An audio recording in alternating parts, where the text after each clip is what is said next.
10 starving colts chased his white horse across the high desert, their cries raw with grief for mothers they would never see again. Jebediah Cole had spent 3 years running from life, but these orphans were about to force him into a fight he could not walk away from.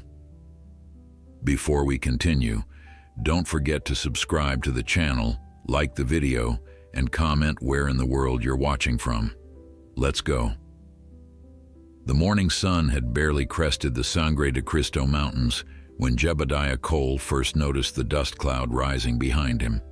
At 53 years old, with more gray in his beard than brown, and a lifetime of hard lessons etched into the lines of his weathered face, Jeb had learned to pay attention to what the land was telling him. And right now, something was following him across the high desert plain, something that moved with the unmistakable rhythm of horses running scared. He pulled back on the reins of his white mare, Luna, a horse he had raised from a foal and trusted with his life through 15 years of ranching on the unforgiving edge of New Mexico territory. She responded immediately, her ears swiveling backward as she too sensed whatever was approaching from the east. The dust grew thicker, closer, and Jeb squinted against the morning glare, his hand instinctively moving toward the rifle in his saddle scabbard before something made him stop. These were not wild horses running from a predator. The shapes emerging from the amber cloud were small, too small, and their gait was desperate but directionless. They were running toward something, not away from it. And as the first of them broke through the haze, Jeb Cole felt his heart clench in a way it had not clenched since the day he buried his wife 3 years past. Colts, young horses, none of them more than 6 months old by his estimation, their coats matted with dust and their eyes wild with fear and exhaustion. They came stumbling across the scrubland, 10 of them in a ragged line, and when they saw Luna standing still against the morning sky, they ran straight for her with a desperation that needed no translation. These babies were looking for a mother, any mother, and Luna, with her pale coat gleaming in the sunrise, must have seemed like salvation itself. Before we continue, tell us where you are watching from today.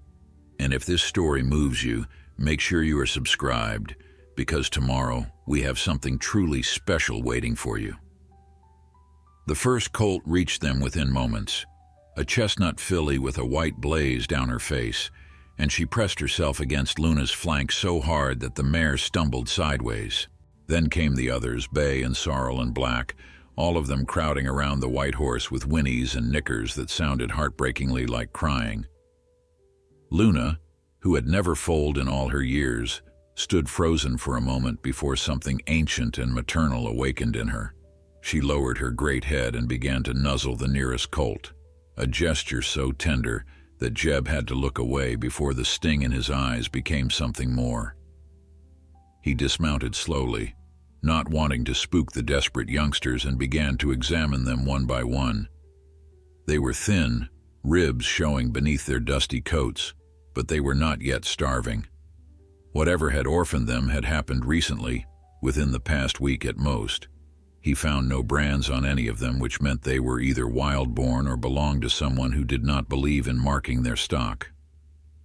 The second possibility seemed more likely, given that wild foals would not approach a human with such desperate trust. Something terrible had happened to these horses' mothers, something that had left 10 young colts alone in the unforgiving high desert with no one to teach them where to find water, what plants were safe to eat, how to survive in a land that showed no mercy to the weak or the lost.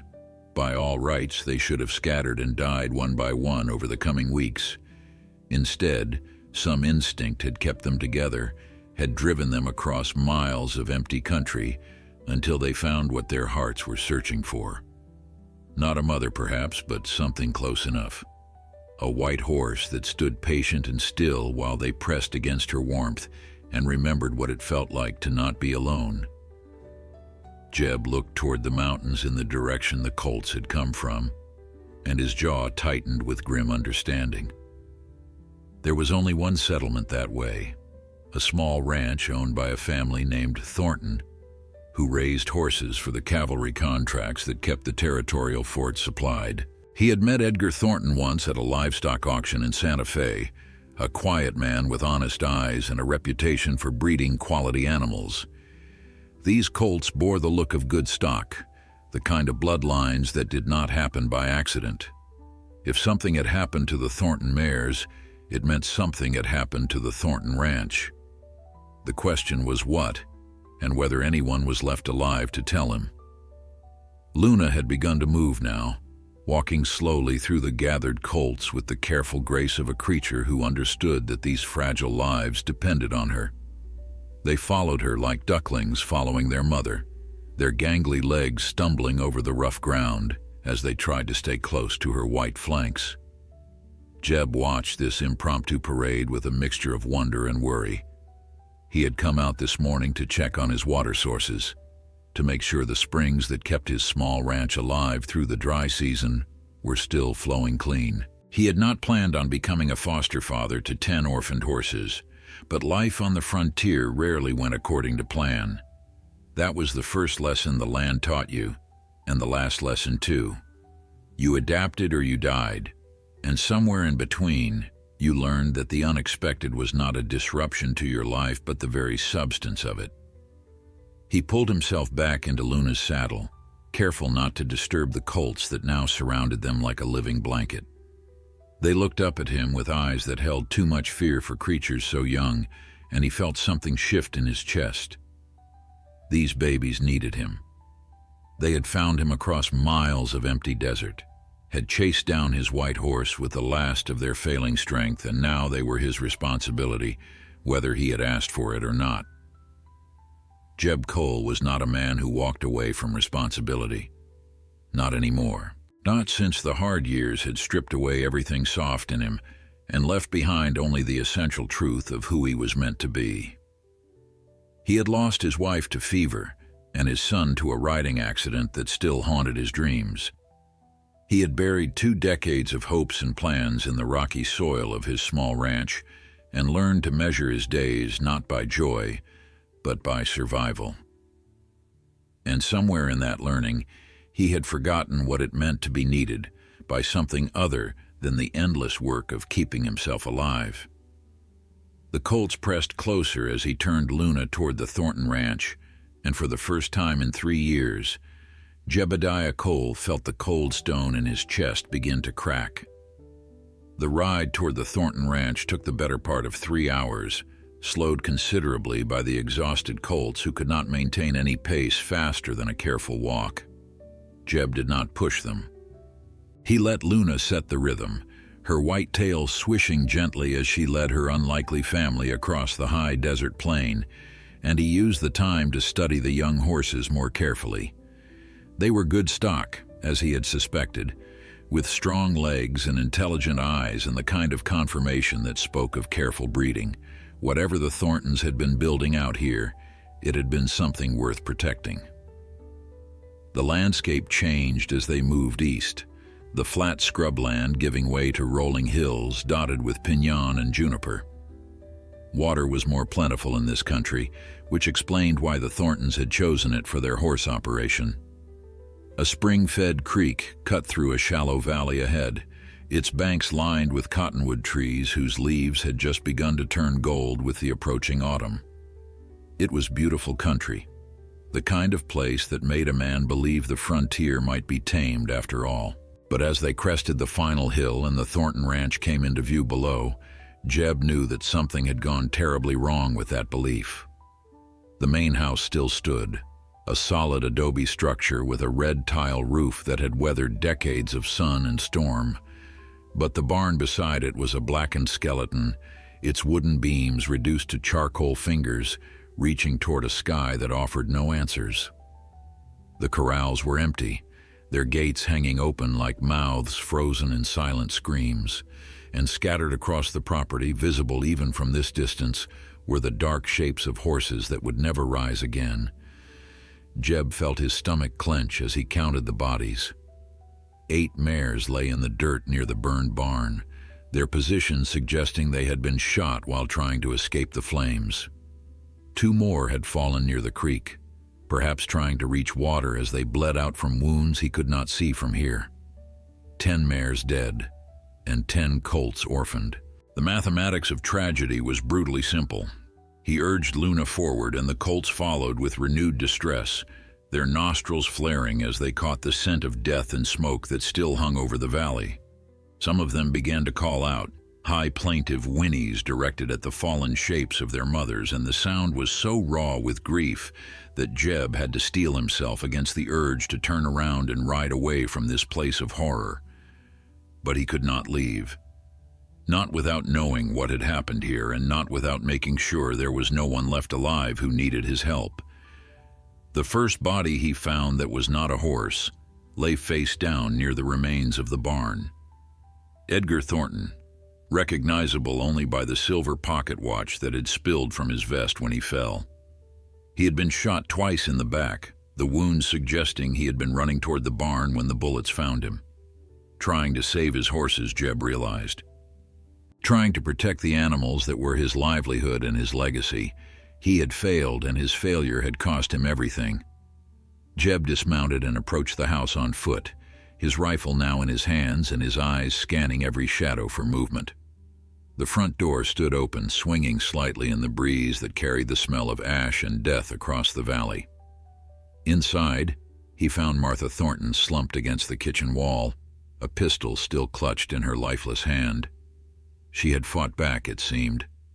There was blood on the floor that was not hers, a trail of it leading toward the back door where someone had fled wounded into the desert. 2 more bodies lay in the back bedroom, young men who might have been ranch hands or might have been the Thornton sons. Jeb did not know them well enough to say, and their faces had been damaged beyond easy recognition. Whoever had done this had been thorough in their cruelty, leaving no witnesses and taking no prisoners. He searched the rest of the house methodically, looking for survivors or clues, and found instead a ledger that told a story of its own. The Thorntons had been successful, perhaps too successful. Their horses had won a major cavalry contract worth more money than most ranchers saw in a lifetime.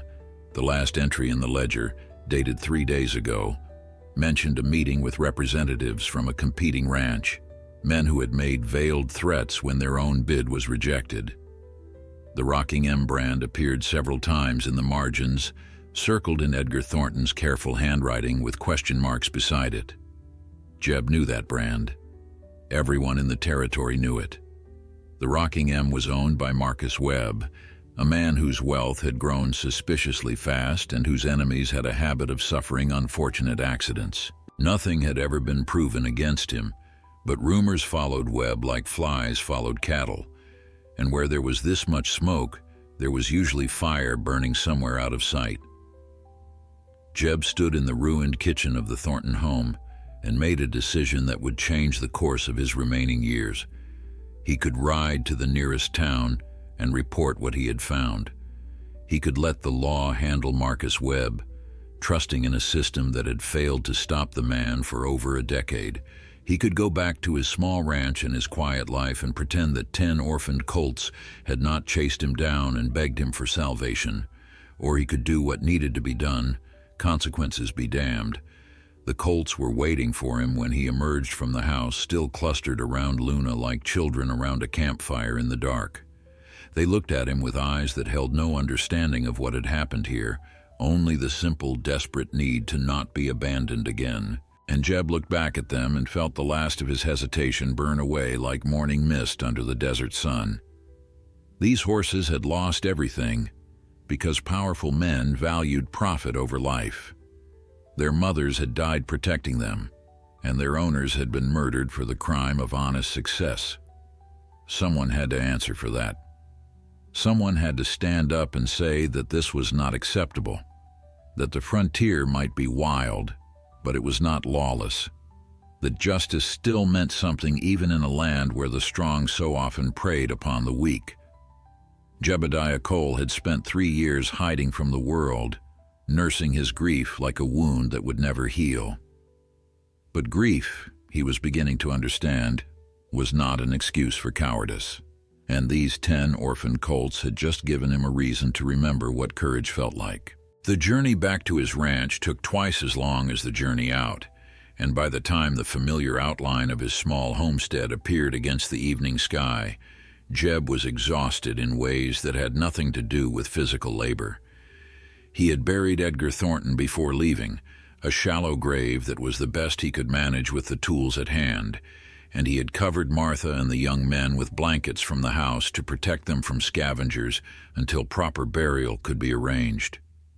It was not enough, but it was something, and sometimes something was all a man could offer in the face of overwhelming wrong. Luna walked through the gate of his property with the 10 colts still trailing behind her, and Jeb watched as she led them directly to the water trough near the barn. They drank desperately, pushing against each other in their eagerness, and he let them have their fill before gently guiding them toward the small pasture where his own horses grazed. His 2 geldings, Buck and Soldier, raised their heads at the intrusion, but Luna nickered softly, and they seemed to understand that these strange youngsters were now part of the herd. The colts spread out across the pasture, their exhaustion finally overwhelming their fear as they found soft spots in the grass and folded their gangly legs beneath them. Within minutes, all 10 were asleep, their small bodies rising and falling with the rhythm of dreams that Jeb hoped were kinder than the reality they had escaped.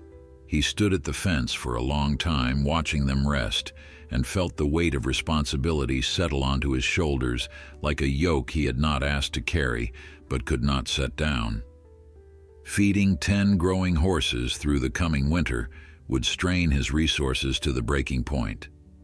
He had hay stored for his own animals, but not nearly enough for a herd this size.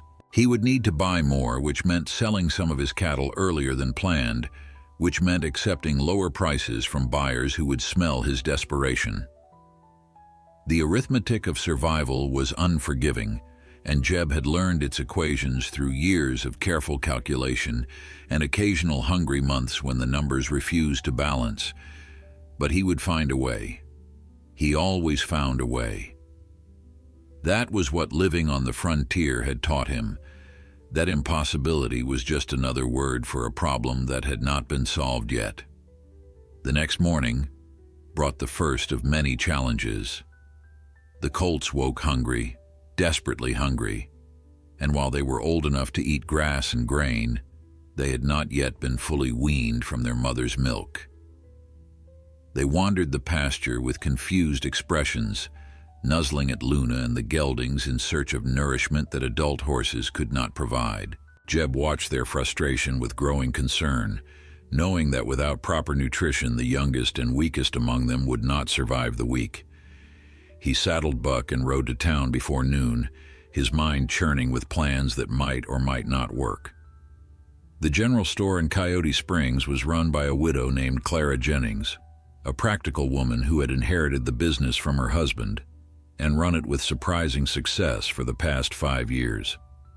She looked up when Jeb entered, her gray eyes sharp with the intelligence that made her such an effective merchant. "I need goat's milk," Jeb said without preamble.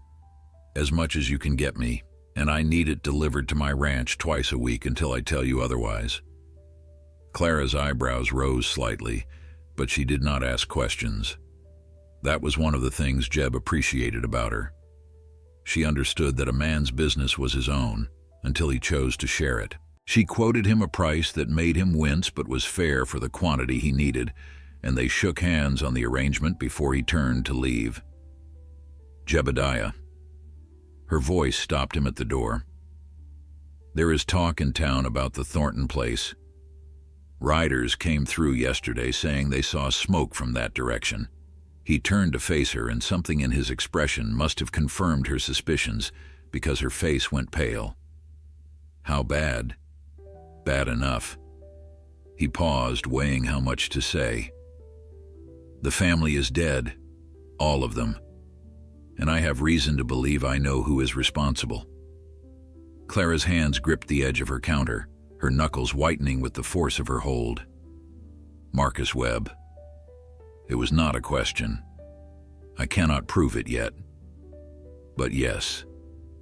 She was quiet for a long moment, and when she spoke again, her voice carried a weight of old grief, that Jeb recognized all too well. My husband used to say that Marcus Webb was a snake who had learned to walk upright. He said that one day someone would have to put that snake down before it poisoned the whole territory. He paused, her eyes meeting Jeb's with an intensity that surprised him. He also said that when that day came, he hoped he would be brave enough to be the one holding the shovel. Jeb nodded slowly, understanding passing between them without the need for more words. Your husband sounds like he was a wise man. He was. And he would have told you to be careful, Jebediah Cole. Marcus Webb has killed better men than either of us, and he has never paid the price for any of it. Whatever you are planning, make sure you plan it well. The goat's milk arrived the next day, and Jeb spent hours teaching the colts to drink from buckets instead of nursing from their mothers. It was slow work, frustrating work, requiring patience he had not known he possessed. The chestnut filly with the white blaze, whom he had started calling Star in his mind, was the first to figure it out. She plunged her nose into the bucket, snorted with surprise at the sensation, then began to drink with the desperate enthusiasm of a creature who had been hungry for too long. The others learned from her example, as young horses often learned from the boldest among them. By the end of the week, all 10 colts were eating grain mash supplemented with goat's milk, and Jeb could see the hollows in their sides beginning to fill out. They were not thriving yet, but they were surviving, and for now that was enough. Luna had appointed herself their guardian, standing watch over the pasture with a vigilance that bordered on the obsessive. She would not allow the colts to stray far from her sight, herding them back with gentle nudges whenever they wandered toward the fence line. At night, she positioned herself in the center of their sleeping cluster, her white coat glowing in the moonlight like a beacon of safety in the darkness. 2 weeks passed before Marcus Webb's men came calling. Jeb had been expecting them, had prepared for their arrival with the careful attention of a man who understood that confrontation was inevitable and delay was merely borrowed time.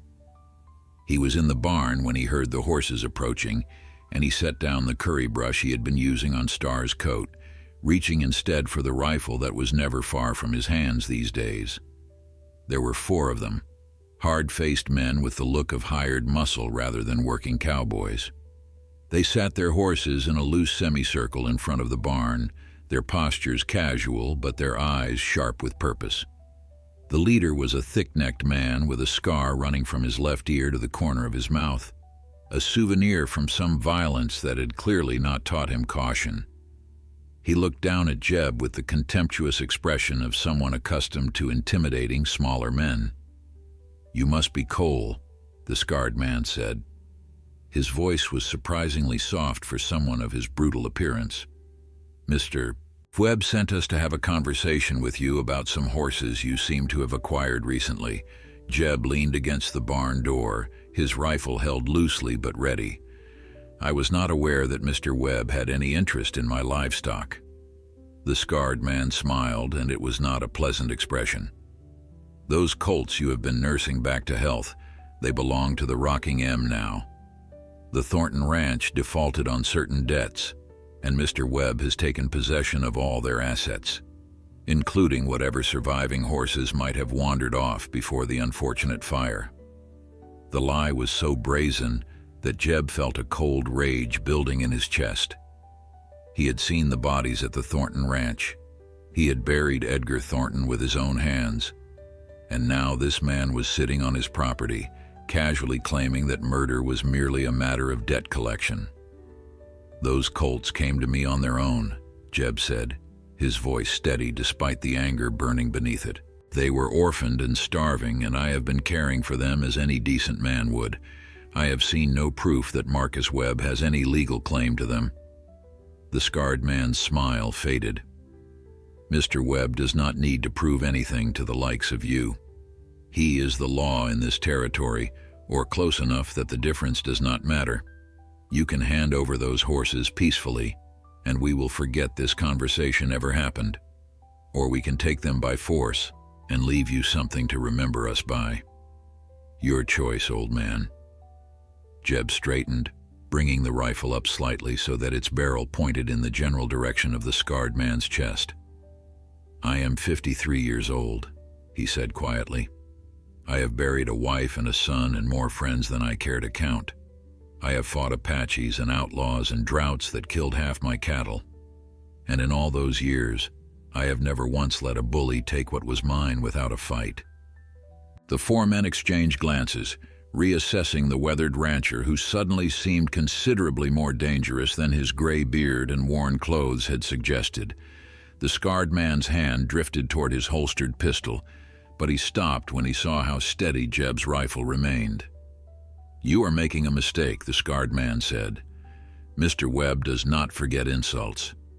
He does not forgive defiance. You think you are protecting those horses, but all you are doing is painting a target on your own back. Then Mr. Webb knows where to find me." Jeb's voice was ice and iron. "Now get off my property before I decide that warning shots are too generous for men who threaten old ranchers on their own land." For a long moment, the tension stretched like a wire about to snap. Then the scarred man pulled his horse around, gesturing to his companions with a jerk of his head. They rode away without another word, but the look the scarred man threw over his shoulder promised that this encounter was merely a postponement, not a resolution. Jeb watched them until they disappeared over the horizon, then lowered his rifle with hands that trembled slightly from the adrenaline coursing through his body. He had just declared war on the most powerful man in the territory, and he had done it over 10 orphaned horses that he had known for barely 2 weeks. By any rational calculation, it was madness. But rationality had never been the only measure of a man's worth. That evening, he sat on his porch as the sun painted the mountains gold and crimson, and he thought about the choices that had led him to this moment.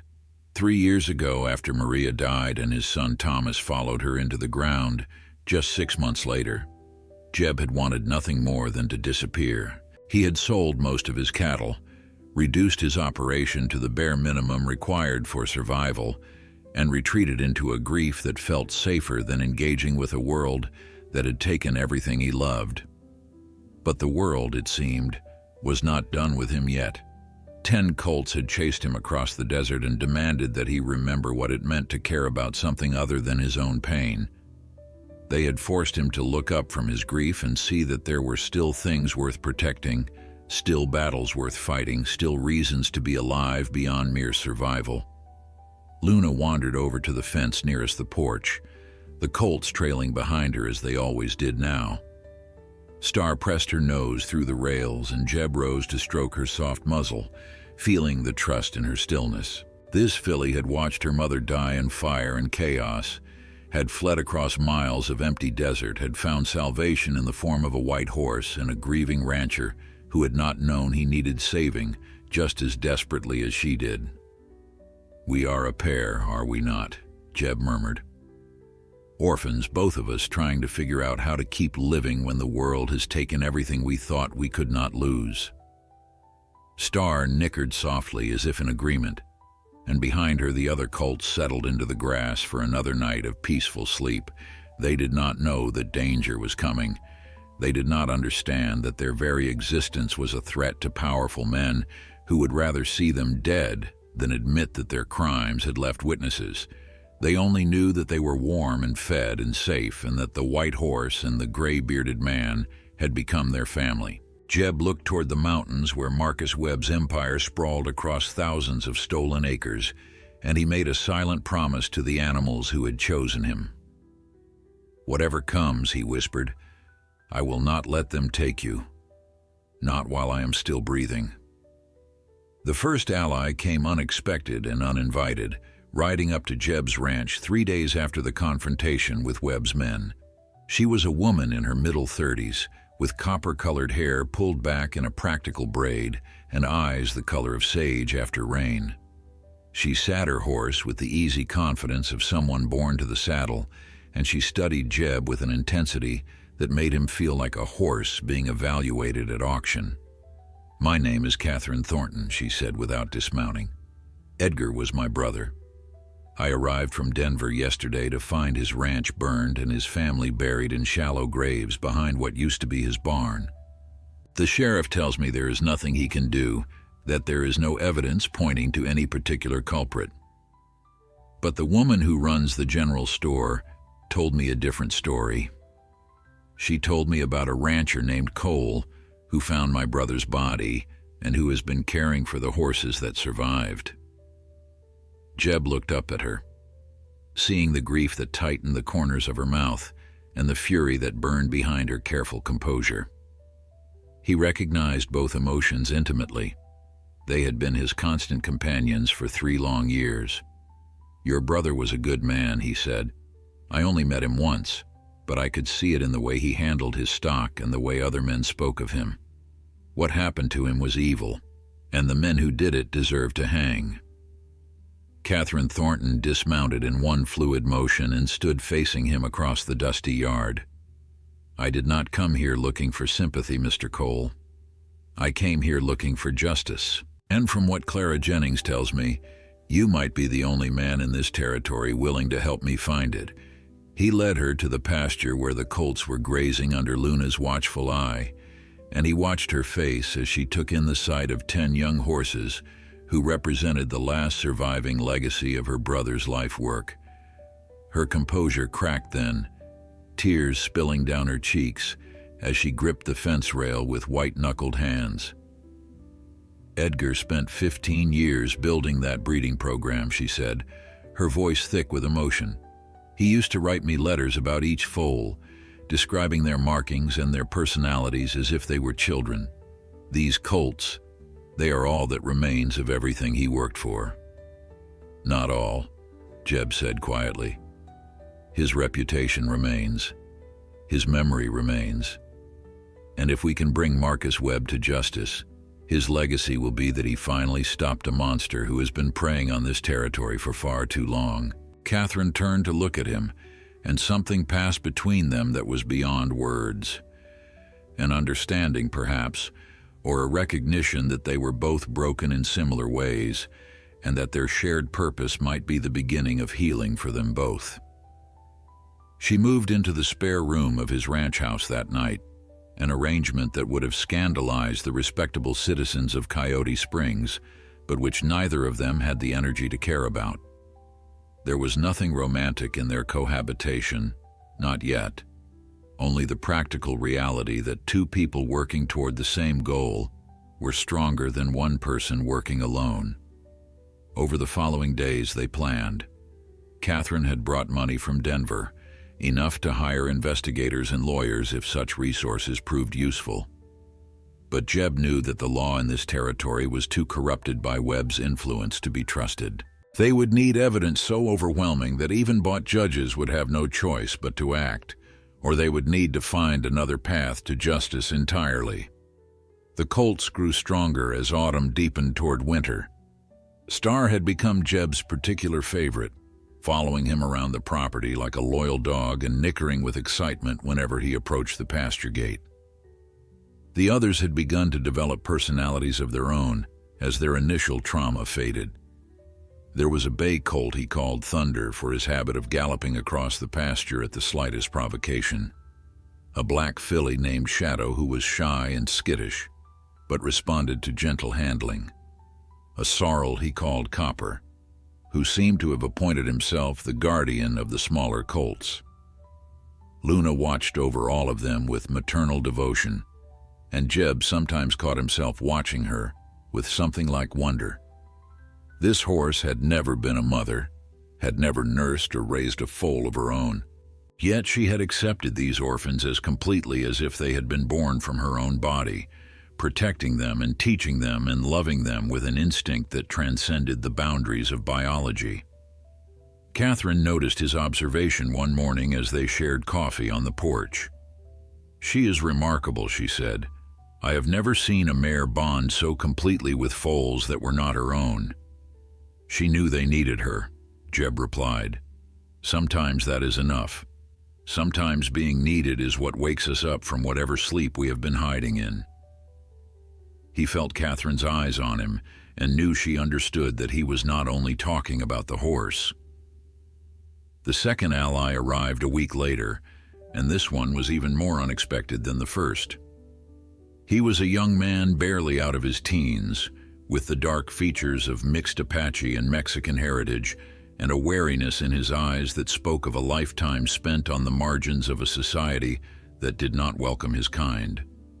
His name was Miguel Reyes, and he had worked as a stable hand at the Thornton Ranch until the night of the attack. "I hid in the creek when the shooting started," he said, his voice heavy with shame. "I wanted to help, but I had no weapon, and there were too many of them. So I hid like a coward while they killed everyone and burned everything." Jeb looked at the young man and saw not cowardice but survival, not weakness, but the wisdom to know when a fight could not be won. "You are alive," he said. "That means you can bear witness to what happened. That means you can help us make sure the men who did this face consequences." Miguel's eyes widened with surprise, as if he had expected condemnation rather than acceptance. "You would trust the word of a half-breed stable hand against the most powerful man in the territory?" "I would trust the word of an honest man against a murderer any day," Jeb replied. "Now come inside and tell us everything you saw." Miguel's testimony painted a picture of calculated brutality that turned even Jeb's hardened stomach. The young stable hand had seen everything from his hiding place in the creek bed, the water cold around his legs as he pressed himself into the mud and prayed that the killers would not find him. He had watched Marcus Webb himself ride onto the Thornton property at the head of a dozen armed men. He had heard Webb give the order to round up the family and shoot anyone who resisted. He had seen the mares cut down as they tried to flee the burning barn, their screams mixing with the gunfire in a symphony of horror that still haunted his dreams. But most damning of all, he had heard Webb speak to Edgar Thornton before the killing began. The rancher had been forced to his knees in the dirt of his own yard, his wife and sons held at gunpoint beside him, while Webb delivered a speech that was equal parts business proposal and death sentence.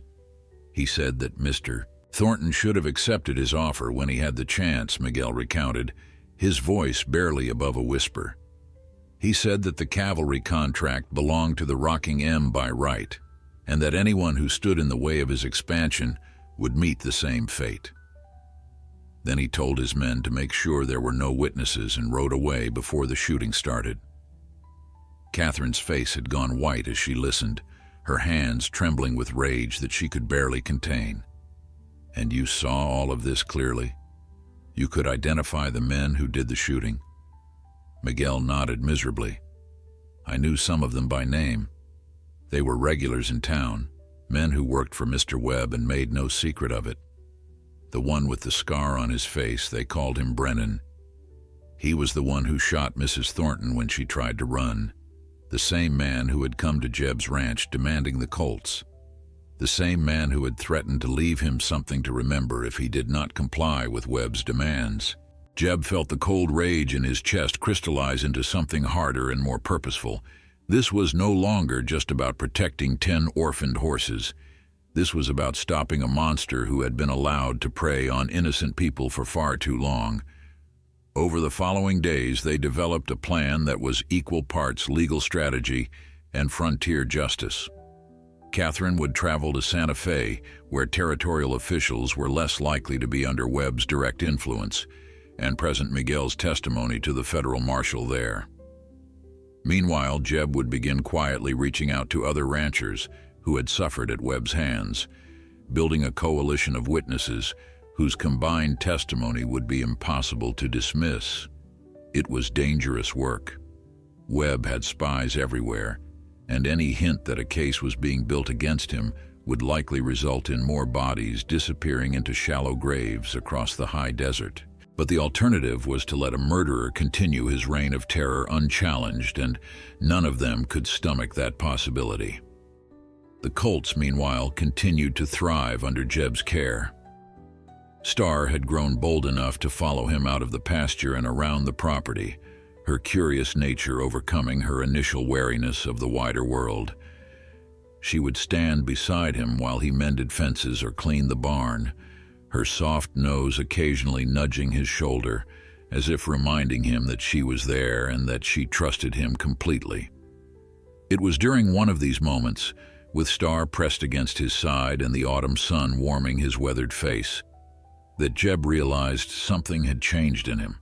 The grief that had defined his existence for 3 years was still present, would perhaps always be present, but it no longer felt like a prison. Caring for these horses, fighting for justice alongside Catherine and Miguel, had reminded him that there was more to life than merely enduring its pain. Maria would have loved these colts, he told Star, his voice soft with memory. She always said I was too focused on cattle, that horses had souls that cattle lacked. I used to argue with her about it, but I think she was right. Star nickered as if in agreement, and Jeb smiled for what felt like the first time in years. Catherine returned from Santa Fe with news that was both encouraging and troubling. The federal marshal, a stern-faced man named Harrison, who had a reputation for incorruptibility, had listened to her account with growing interest. He agreed that Miguel's testimony, combined with the physical evidence at the Thornton Ranch, warranted a formal investigation.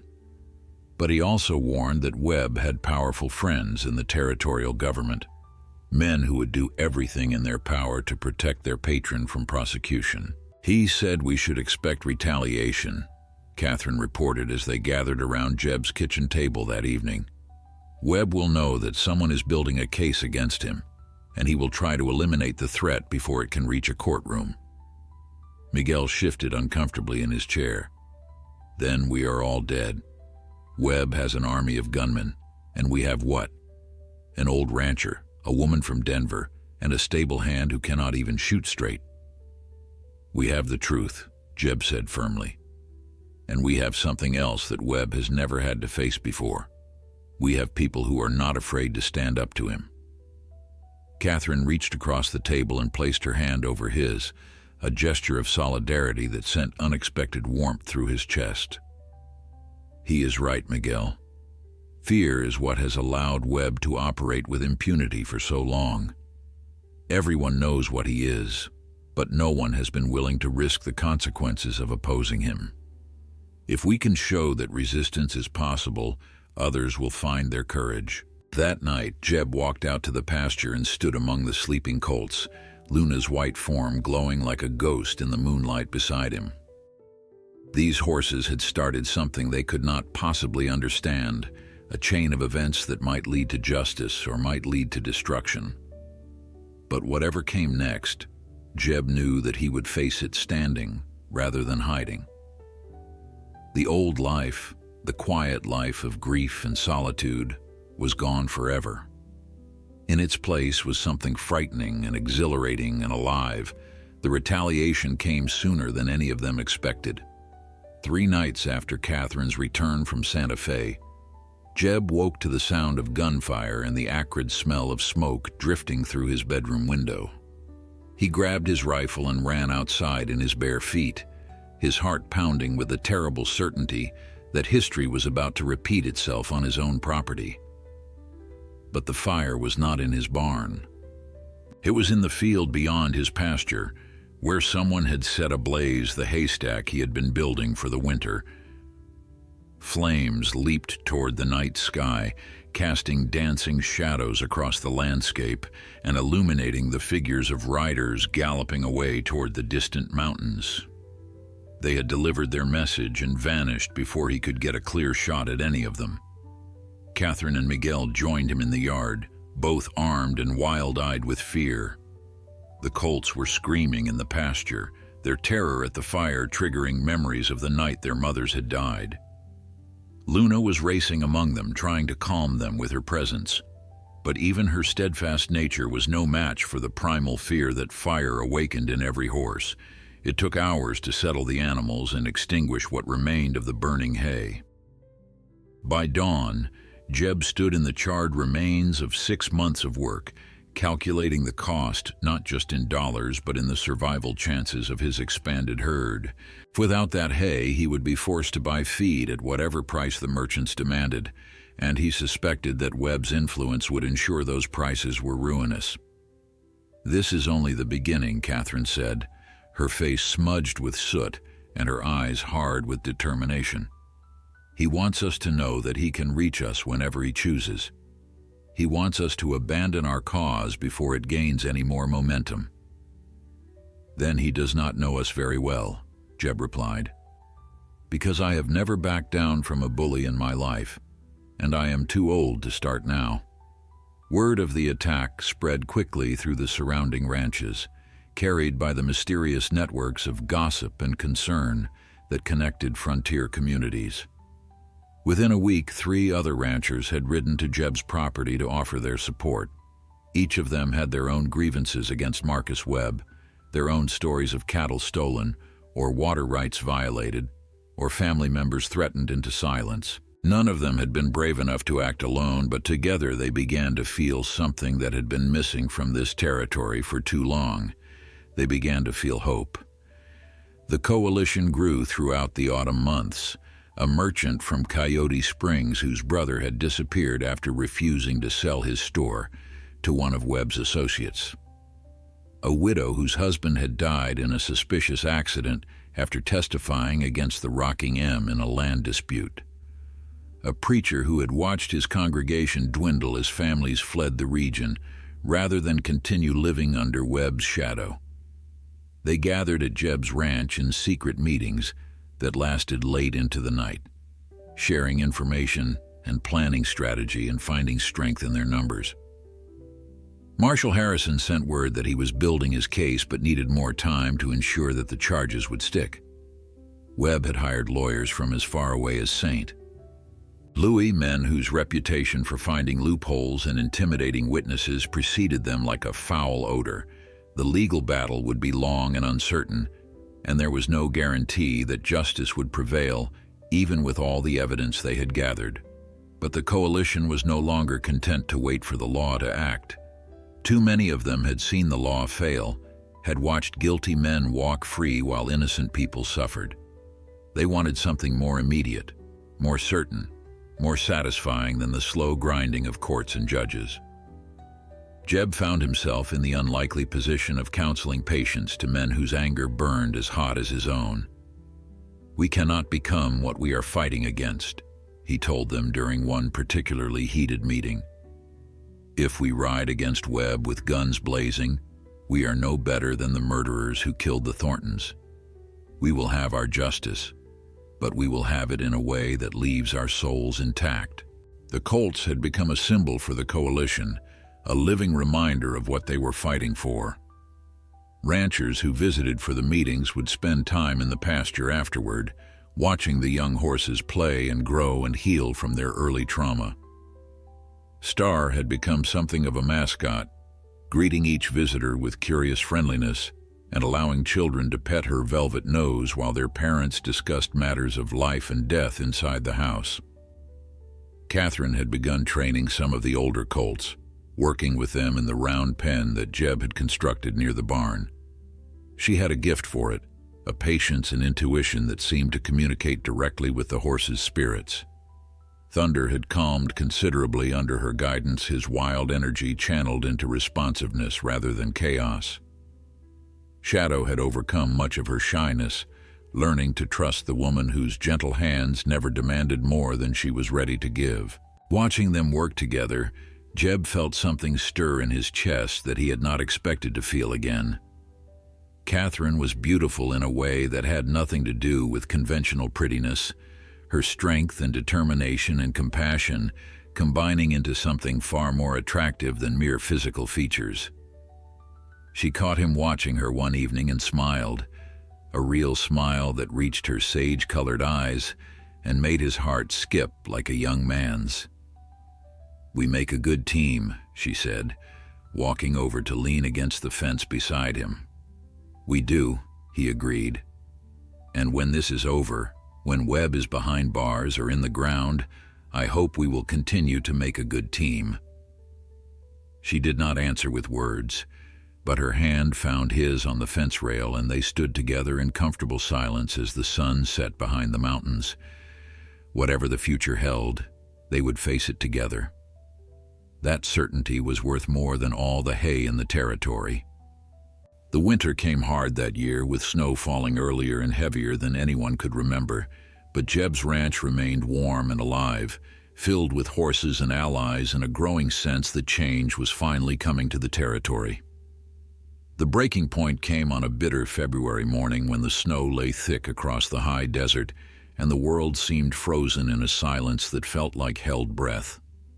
Jeb had risen before dawn to check on the Colts, who were weathering their first winter with the resilience that good breeding and proper care could provide. He found Luna standing alert at the pasture fence, her ears pricked forward and her nostrils flaring as she stared toward the road that led to town. Riders were approaching, more than a dozen by the sound of their horses' hooves crunching through the frozen snow. Jeb felt his stomach tighten with the familiar dread that had become his constant companion since this conflict began. He called out to wake Catherine and Miguel, then retrieved his rifle and positioned himself on the porch where he could see without being easily targeted. The riders emerged from the gray dawn like specters, their breath and their horses' breath forming clouds of vapor that obscured their faces until they drew close enough for recognition. At their head rode Marcus Webb himself, a heavy-set man in his 50s whose expensive coat and fine horse spoke of wealth, accumulated through decades of theft and murder. Beside him was Brennan, the scarred enforcer who had threatened Jeb months ago, and behind them came a small army of gunmen whose cold eyes promised violence. Webb reined in his horse 20 feet from the porch, surveying the modest ranch with the contemptuous expression of a man who had never understood the value of honest work. "So this is where the rebellion has been brewing," he said, his voice carrying easily in the still morning air. A broken-down ranch owned by a broken-down old man who should have minded his own business. Jeb kept his rifle trained on Webb's chest, though he knew that firing the first shot would be suicide with so many guns pointed at him. "My business became your business when your men murdered the Thorntons and left 10 orphaned colts to die in the desert.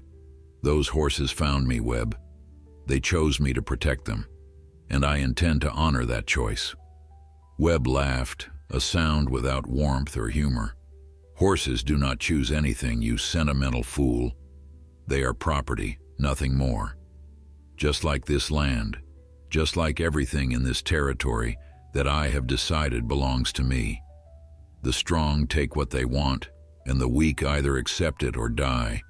That is the only law that matters out here." Catherine had emerged from the house and now stood beside Jeb, a pistol in her hand and fury in her eyes. "You killed my brother," she said, her voice steady despite the emotion that must have been tearing through her. "You murdered his entire family because he would not bow to your greed, and you think that makes you strong?" "It makes me alive," Webb replied with a shrug, "which is more than I can say for your brother, or for any of you, if you do not surrender that stable hand and abandon this foolish crusade against me. I am offering you one chance to walk away. Take it, or join the Thorntons in the ground." The standoff stretched into agonizing silence, broken only by the soft sounds of horses shifting in the cold and the distant cry of a hawk circling overhead. Jeb calculated the odds and found them hopeless. Even if he managed to kill Webb with his first shot, the gunman would cut down everyone on the porch before they could reload. This was not a negotiation. It was an execution dressed in the clothes of conversation. But then something unexpected happened. From the road behind Webb's men came the sound of more horses approaching, and when Jeb looked past the assembled gunmen, he saw a sight that made his heart surge with desperate hope. The coalition had come. A dozen ranchers and townspeople, all armed, all riding toward the confrontation with the grim determination of people who had finally decided that fear was worse than death. At their head rode Marshal Harrison, his federal badge gleaming on his chest and a warrant clutched in his gloved hand. "Marcus Webb," he called out, his voice cutting through the tension like a blade. "You are under arrest for the murders of Edgar Thornton Martha Thornton, and their sons. You are also charged with arson, cattle theft, and conspiracy to commit fraud against the United States government. Surrender your weapons and come peacefully, or face the consequences." Webb's composure cracked for the first time, surprise and rage warring on his fleshy face as he realized that his carefully constructed empire was crumbling around him. "This is absurd," he sputtered. "You have no jurisdiction here. These charges are based on the lies of a half-breed stable hand and a grieving spinster. No court in the territory will convict me." "The territorial courts might not," Harrison agreed. "But you are being charged under federal law, and you will be tried in a federal court in Denver. Your bought judges cannot help you there." What happened next unfolded with the terrible swiftness of violence that cannot be recalled. Brennan, seeing his employer's downfall approaching, made a desperate choice. His hand flashed toward his holstered pistol, and Jeb reacted on instinct honed by decades of frontier survival.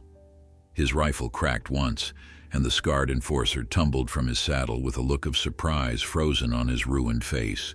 For a heartbeat, everyone was still. Then chaos erupted as Webb's men realized they were outnumbered and outmaneuvered. Some threw down their weapons and raised their hands. Others tried to flee and were pursued by coalition members who had waited years for this moment. And Marcus Webb himself sat frozen on his fine horse, watching his empire of fear dissolve like snow in sudden sunshine. Jeb lowered his rifle and felt Catherine's hand find his, her fingers intertwining with his own, as they watched justice finally arrive in the territory that had suffered so long under a tyrant's shadow. In the pasture behind them, Luna nickered softly, and the colts gathered around her white form, as if sensing that something important had changed in the world. It was over. After all the planning and fear and sacrifice, it was finally over. The trial of Marcus Webb became the most talked-about event in the territory's history, drawing journalists from as far away as Chicago and New York who wanted to document the downfall of a frontier tyrant.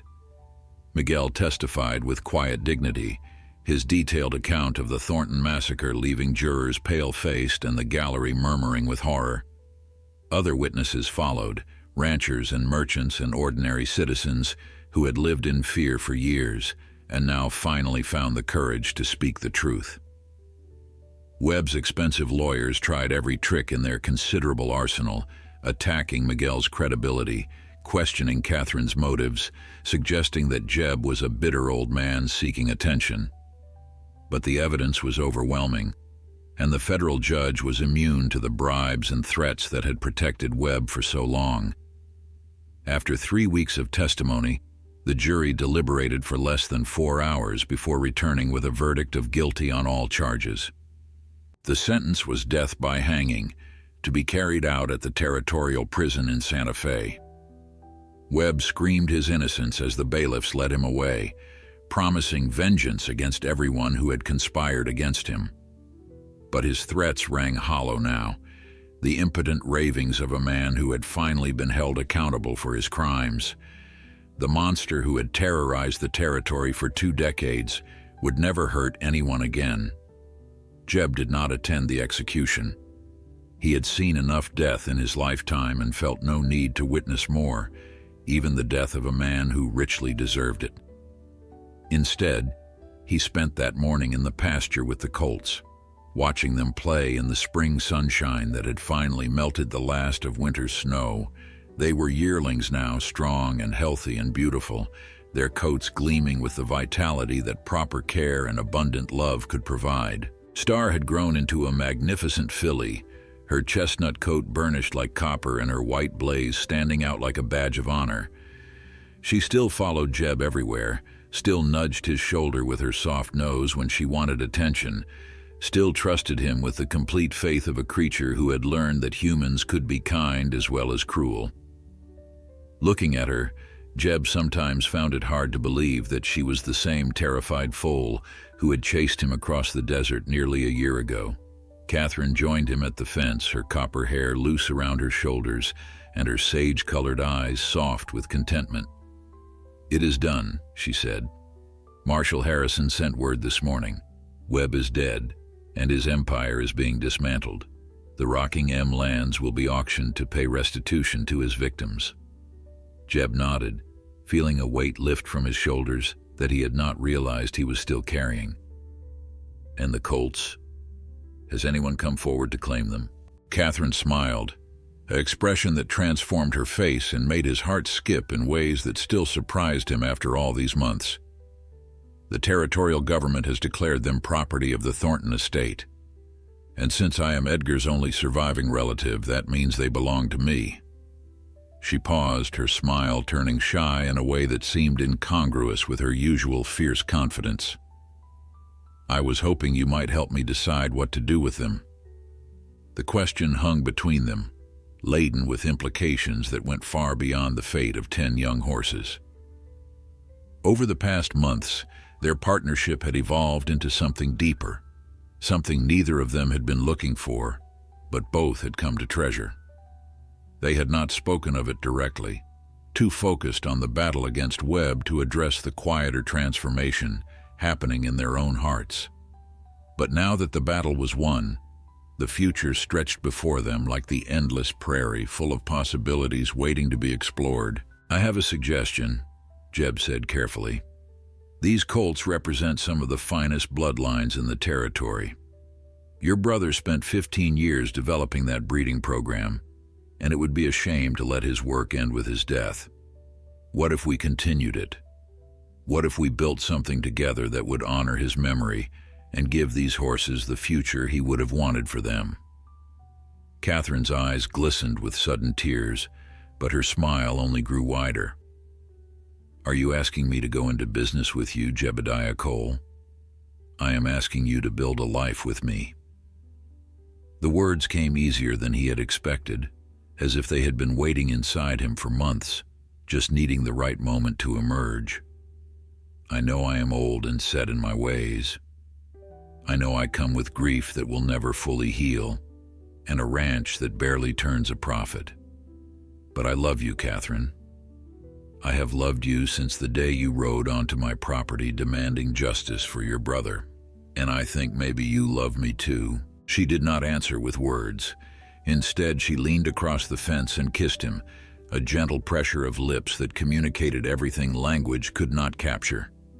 When she pulled back, her eyes were still wet, but her expression was radiant with joy. I do love you, she said. I love your stubbornness and your courage and the way you talk to those horses as if they understand every word. I love that you stood up for what was right when it would have been so much easier to look away. And I would be honored to build a life with you, Jebediah Cole. In the pasture behind them, Luna raised her head and nickered softly, as if offering her approval of this development. The colts gathered around her as they always did, their young faces curious about the emotional display happening at the fence. Star pushed her way to the front and stretched her neck toward Jeb, demanding the attention that she had come to expect as her due. Looks like we have witnesses, Jeb said, reaching out to stroke the filly's velvet nose. What do you think, girl? Should I marry this woman and let her boss me around for the rest of my days? Star nickered again, and Catherine laughed, a sound like music that Jeb knew he would never tire of hearing. I think that is a yes, Catherine said, and I promise to be a benevolent boss. Most of the time. They stood together at the fence as the spring sun climbed higher and the colts returned to their play, two people who had found each other through tragedy and emerged stronger for the journey. The wedding took place on a warm June afternoon, with the ceremony held in the pasture where the colts had first found sanctuary nearly a year before. Reverend Peters from Coyote Springs officiated, his weathered Bible open in his hands as he spoke words of commitment and hope to the small gathering of friends and allies who had become family through their shared struggle. The coalition members stood in neat rows, their faces bright with joy for the couple who had led them to victory against tyranny. Luna served as an unofficial member of the wedding party, her white coat brushed to gleaming perfection, and wildflowers braided into her mane by Clara Jennings, who had insisted that the horse deserved recognition for her role in bringing Jeb and Catherine together. The colts grazed peacefully nearby, their presence a living reminder of the journey that had transformed all their lives. Miguel stood as Jeb's best man, his shoulders squared with pride and his eyes clear of the shame that had haunted him since the night of the Thornton massacre. In the months since Webb's arrest, the young man had proven himself invaluable to the ranch, his knowledge of horses and his tireless work ethic earning him a permanent place in the operation they were building. Jeb had already begun teaching him the business side of ranching, recognizing in Miguel the same hunger for belonging and purpose that he himself had felt as a young man starting out on the frontier. When Reverend Peters pronounced them husband and wife, Jeb kissed Catherine with a tenderness that surprised even himself. He had thought that part of his life was over, that the capacity for romantic love had been buried alongside Maria 3 years ago. But the heart, he was learning, had depths that could not be exhausted by grief. There was always room for more love, if a man was brave enough to let it in. The celebration lasted well into the evening, with food and music and laughter filling the ranch house that had been so silent for so long. Ranchers who had once been strangers now clasped hands as brothers, united by the bonds forged in their fight against a common enemy. Their children played together in the yard, chasing fireflies and making up games that would become the stuff of family legends in years to come. As the stars emerged overhead and the guests began to drift toward their homes, Jeb and Catherine walked out to the pasture one final time. The colts had settled for the night, their young bodies folded into the grass in the peaceful poses of animals who knew they were safe. Luna stood watch over them as she always did, her white form ghostly in the moonlight, eternal and patient and loving. "They are beautiful," Catherine said, leaning against her new husband's solid warmth. "All of them. I wish Edgar could see what his horses have become." "He can," Jeb replied.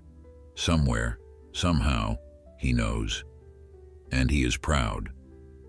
Star lifted her head at the sound of his voice, her ears pricking forward with the recognition that had become second nature between them.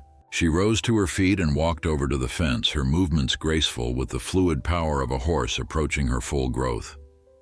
In another year, she would be ready for training, ready to begin fulfilling the potential that her breeding had promised.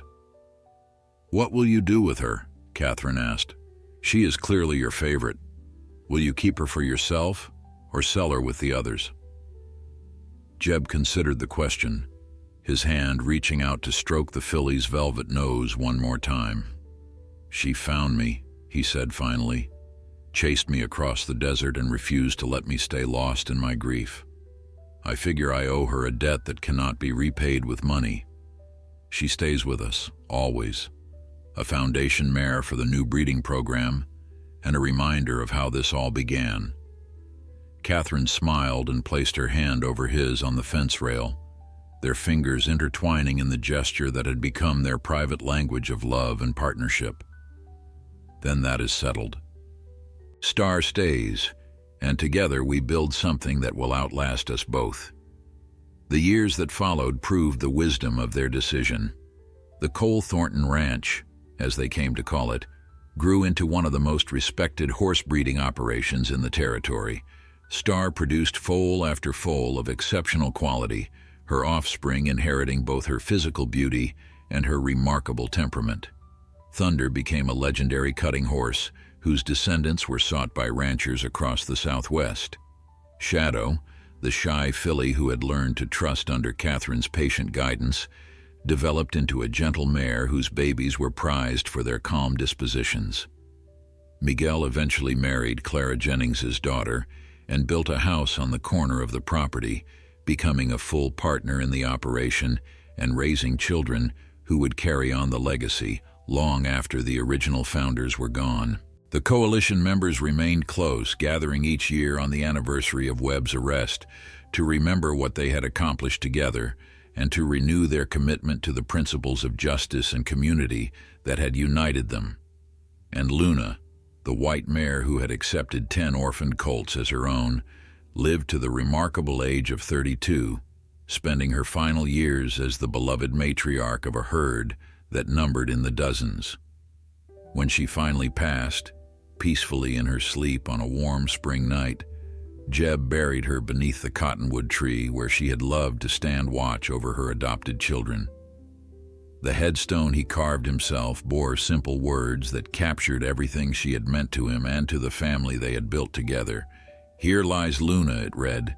"She taught us that love knows no boundaries and that the family we choose can be just as precious as the family we are born to." Jeb lived another 15 years after Luna's passing, long enough to see his grandchildren learn to ride on horses descended from those 10 desperate colts who had chased him across the desert so long ago.